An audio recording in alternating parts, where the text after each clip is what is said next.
Tekanpur CRPF के समस्त अधिकारीगण और जिस कारण हम यहाँ सब उपस्थित हैं, मेरे सभी युवा साथी केवल नहीं, लेकिन ये अतिशयोक्ति नहीं होगी अगर मैं कहूं कि मेरे सामने जो मध्य प्रदेश और आसपास के राज्यों का भविष्य केवल नहीं बैठा है, मेरे सामने तो भारत का भविष्य बैठा है। और मेरे सामने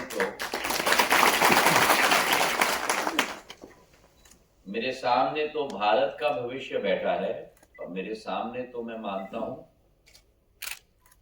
कि विश्व का भविष्य बैठा हो।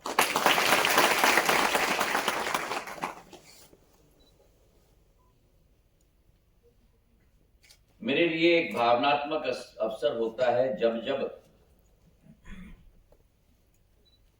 मैं बीएसएफ की टेकनपुर की संस्था में आने का मुझे एक सौभाग्य एवं अवसर मिलता है।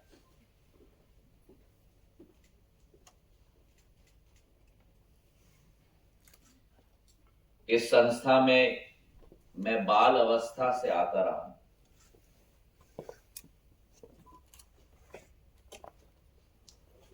ये इमारत, ये कैंपस मेरे पूर्वज माधव महाराज प्रथम के द्वारा बनाई गई थी। और जो हम झील देखते हैं यहां, ये एक मैनमेड झील है। और जिस इमारत में बीएसएफ की हेडक्वार्टर्स है, वो इमारत एक जहाज के रूप में बनाई गई थी।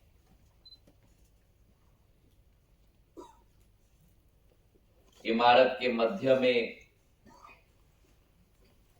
स्टेन ग्लास की सिंधिया परिवार की नाग निशानी और सूरज बनी हुई है, जो आज भी यथावत है। और मैं जॉइंट डायरेक्टर साहब को कहना चाहता हूं कि 8 साल की उम्र से मैं सदैव टेकनपुर आता था। आपकी रेंज पर बहुत सारी एलएमजी, एमएमजी की फायरिंग मैंने की है।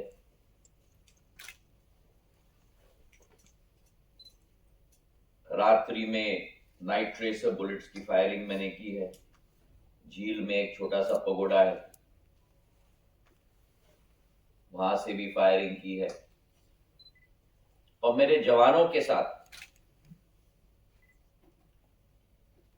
हर बार जब यहां आने का अवसर मिला है,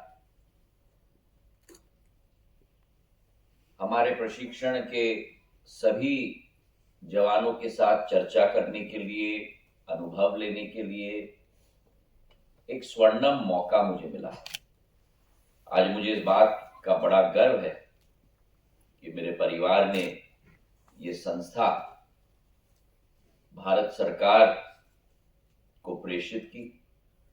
और उससे भी ज्यादा मुझे गर्व है कि भारत सरकार ने बीएसएफ की सबसे प्रामाणिक प्रशिक्षण केंद्र देश में अगर कहीं स्थापित की है तो वो टेकनपुर में स्थापित। आज हम लोग सब एकत्रित हुए हैं एक नए सूर्योदय के लिए। हर एक व्यक्ति, हर एक मनुष्य के जीवन में वो समय आता है जब एक नए सफर पर हम लोग अपने आप को तैनात करते हैं।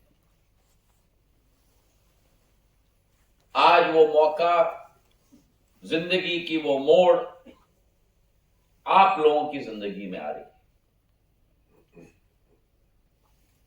पर मैं सत्य बताऊं आपको, मेरे मन में बहुत ईर्ष्या है, क्योंकि कई साल पूर्व, कितने साल पूर्व मैं नहीं कहूंगा, पर कई साल पूर्व आपके जगह में मैं बैठा था और मेरी पहली नौकरी का पत्र मुझे भी मिला था।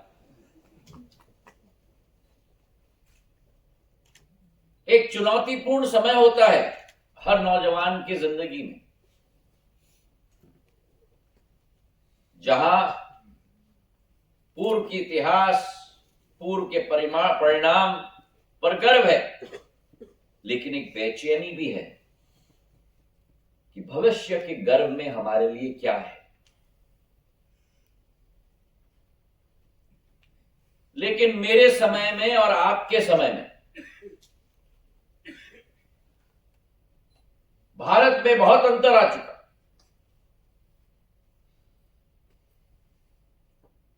वो भारत का एक समय था जब हम तब भी एक गरीब देश के मूल्यांकन में आते थे, एक कमजोर देश के मूल्यांकन में आते थे। आज प्रधानमंत्री जी के नेतृत्व में हमारी भारत माता विश्व पटल पर एक नक्षत्र के रूप में उभर चुकी है। मेरे भाइयों,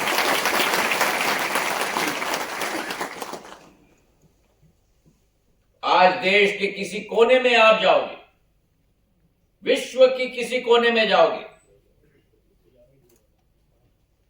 और आप कहोगे कि मैं भारतीय हूं,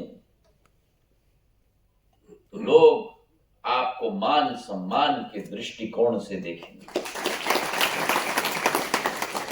लोग आपसे कहेंगे कि ओह, आप उस देश से हो जहां नरेंद्र मोदी जी प्रधानमंत्री हैं, क्योंकि नरेंद्र मोदी जी ने केवल देश के प्रधानमंत्री के रूप में काम नहीं किया है, उन्होंने देश के प्रधान रक्षक के रूप में काम किया है, देश के प्रधान सेवक के रूप में काम किया है।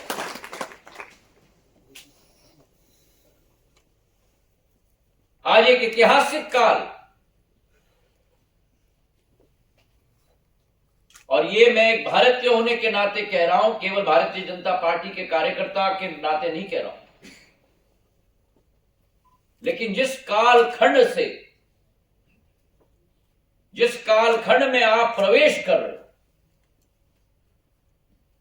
मुझे ईर्ष्या इसलिए भी है क्योंकि जो अमृत काल का समय हमारा है,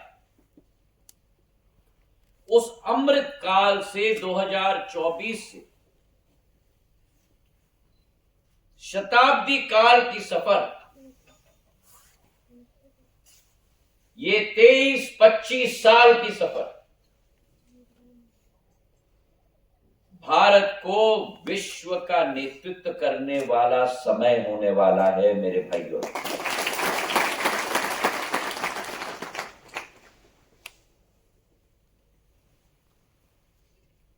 आज भारत की मजबूती का लोहा वैश्विक स्तर पर स्थापित हो चुकी है, क्योंकि हमारे नेतृत्व में सहनशीलता भी है,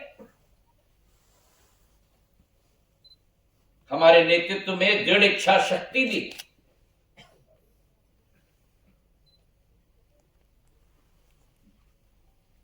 हमारे नेतृत्व में वासुदेव कुटुंबक की सोच विचारधारा भी है, one earth, one world, one family. हमारे नेतृत्व में आंख से आंख मिलाने की क्षमता भी है, और यह स्पष्ट है कि भारत अब रुकेगा नहीं और भारत अब झुकेगा नहीं।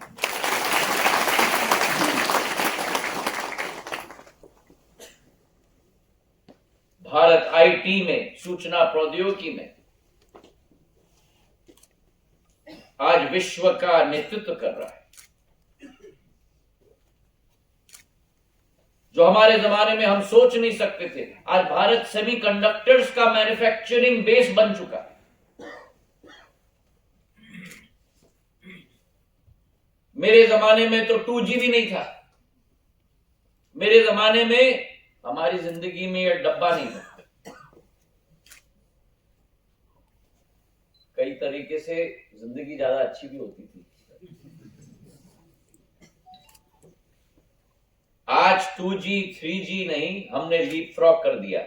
आज 5G का स्टैक भारत में बन रहा है। पृथ्वी पर जो भी क्षमता है उसमें भारत अग्रसर हो चुकी है। भारत का तिरंगा आज विश्व पटल पर मंडरा रहा है और प्रधानमंत्री जी के नेतृत्व में आज भारत का तिरंगा चांद पे भी गड़ चुका है। दक्षिण पोल पर, सदर्न पोल पे कोई देश आज तक नहीं गया है, वहां भारत गया है। तो इस कालखंड में आप भारत के इस सफर में प्रवेश करें, जिस कालखंड में 10 साल में 7 नए IIT बन गए, 7 नए IIM बन गई, एक न्यू एजुकेशन पॉलिसी आ गई, 390 नए यूनिवर्सिटीज बन चुके, 13 से 26 AIMs बन गई, एम्स बन गई, 90,000 किलोमीटर के हाईवे से 1,55,000 किलोमीटर की हाईवे बन गई। 65 वर्ष में 90,000 किलोमीटर, 10 साल में 56,000 किलोमीटर। 65 वर्ष में 74 एयरपोर्ट्स, आज 149 एयरपोर्ट्स, हेलीपोर्ट्स और वाटर ड्रोन्स बन गए।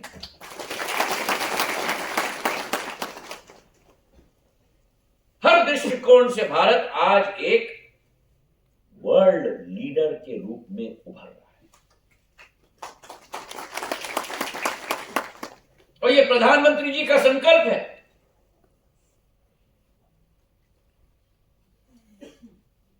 संकल्प है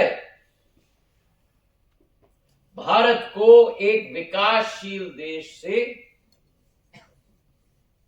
एक विकसित देश में परिवर्तित करना है।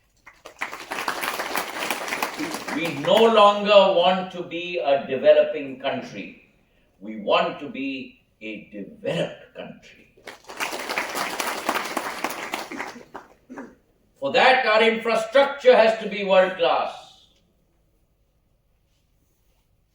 For that, our human resource has to be world class. For that, our ability to innovate has to be world class. आधुनिकीकरण, नवनीतीकरण। आज स्टार्टअप इंडिया के पॉलिसी के आधार पर 90,000 स्टार्टअप्स आज देश में बन चुके हैं। जिस देश में एक यूनिकॉर्न नहीं होता था, आज उस देश के अंदर 115 यूनिकॉर्न स्थापित हो चुके हैं। मतलब दाएं बाएं, ऊपर नीचे, दक्षिण पश्चिम, पूर्व पश्चिम, चारों दिशाओं से human ingenuity, innovation, disruptive thinking, paradigm shift, ये विश्व में अग्रसर हो रहा है तो भारत से अग्रसर हो रहा है। फ्रांस के राष्ट्रपति देश आते हैं, प्रधानमंत्री जी उनको जयपुर ले जाते हैं,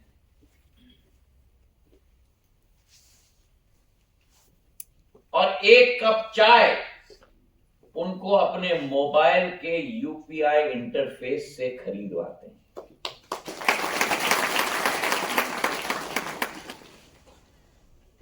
फ्रांस के राष्ट्रपति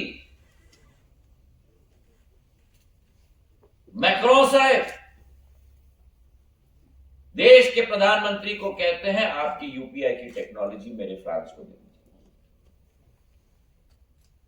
और आज आप पर्यटक के रूप में अगर फ्रांस के आईफिल टावर पे जाओगे तो आप अपने यूपीआई से आईफिल टावर का टिकट भी खरीद सकते हो।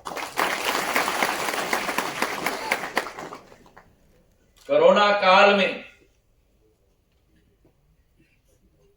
आप में से कितने लोगों को टीके लगे? आपको नहीं लगा? एक लगे या दो? तीन भी लगे। कितने पैसे लगे?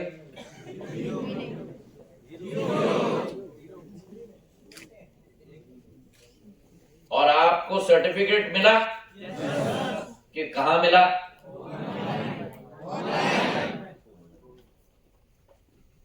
अमेरिका और लंदन में मेरे दोस्तों में जो मेरे साथ हार्वर्ड गए थे, स्टैनफोर्ड बिजनेस स्कूल गए थे, उन्होंने मुझे फोन किया कि हमारे देश में टीका लगाने के बाद कागज के पर्ची पे सर्टिफिकेट दी जा रही है, लेकिन भारत में 220 करोड़ टीके लगे और एक एक टीके के व्यक्ति को अपना सर्टिफिकेट अपने मोबाइल ऐप में मिला है। ये परिवर्तन है।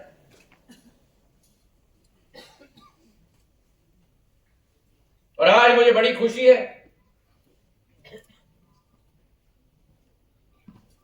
कि प्रधानमंत्री जी ने लक्ष्य निर्धारित किया है कि हमें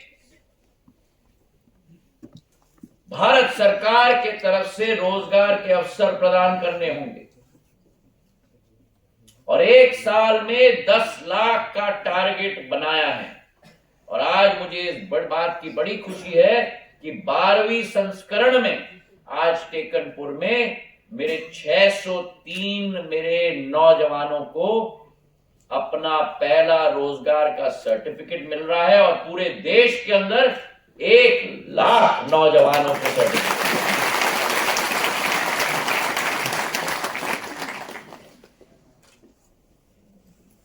अब मुद्दा यह है कि आपकी जिम्मेदारी क्या है? क्या भारत को विकासशील देश से विकसित देश बनना चाहिए? मैं पूछ रहा हूं, यस इस ऊर्जा के साथ भारत विकसित बनेगा क्या? बोलो, विकसित देश बनना चाहिए कि नहीं? बनना चाहिए कि नहीं? भारत को आत्मनिर्भर देश बनना चाहिए कि नहीं? भारत को विश्व गुरु बनना चाहिए कि नहीं?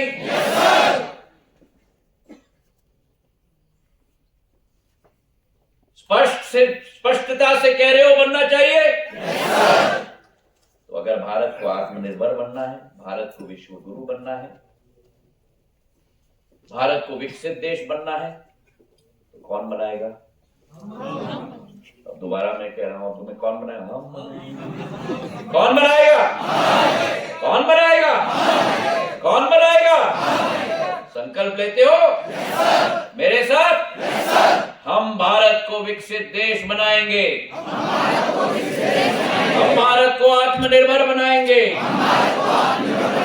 हम भारत को विश्व गुरु बनाएंगे।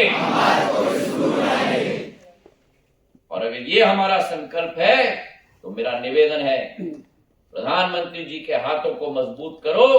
उनके मजबूत नेतृत्व में हम सब मिलकर, मैं आपसे उम्र में बहुत दूर हूं, काश मैं उस तरफ होता, पर फिर भी पूरी ऊर्जा के साथ आपके साथ मिलकर भारत को उस शिखर पे पहुंचाने का संकल्प लेकर उस पथ पे हमें चलना होगा। साफ दिल से काम करना होगा, केवल साफ दिमाग से नहीं, लेकिन साफ दिल से काम करना होगा, लोगों की सेवा करना होगा।